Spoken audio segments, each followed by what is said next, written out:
Hey guys, welcome back to Sensible Mind.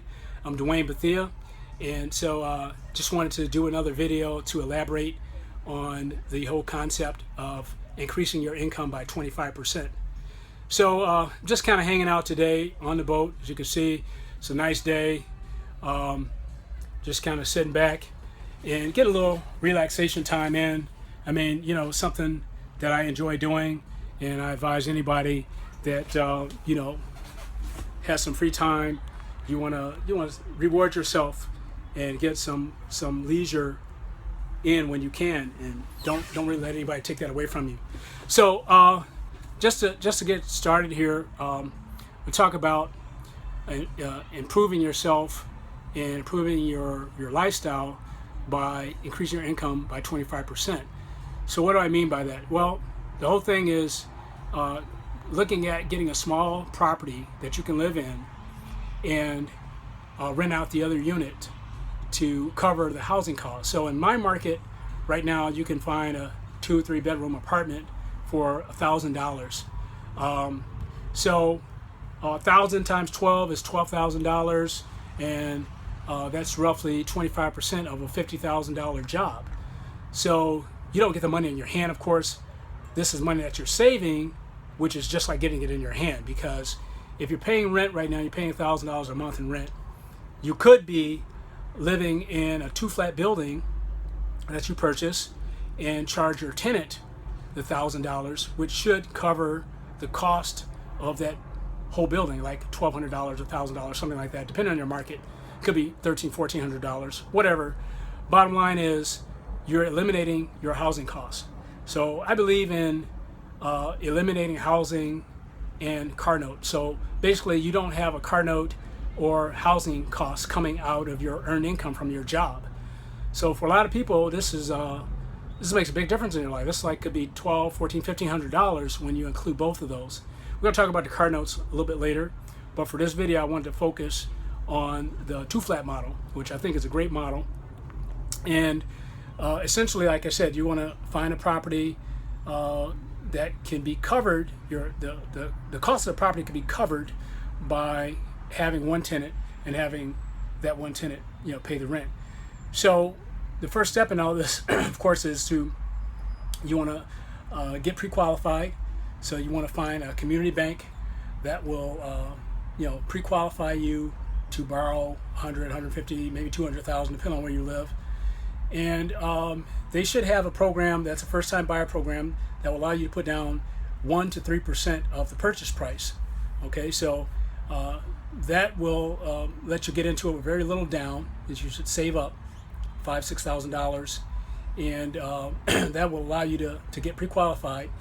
And then you want to hire an agent, a local agent that knows your community, that can help you find a 2-flat building that will meet your criteria. So to start off, I would suggest that you get something that doesn't need a lot of work, and you can rent out fairly quickly, because you don't want to have a place that's going to need a lot of repairs, and you don't want to have tenants calling you all the time. Of course, you're going to live in the building, but you want to have it more so like turnkey, what they call turnkey. So it's like move-in ready when you buy it and rent ready when you buy it.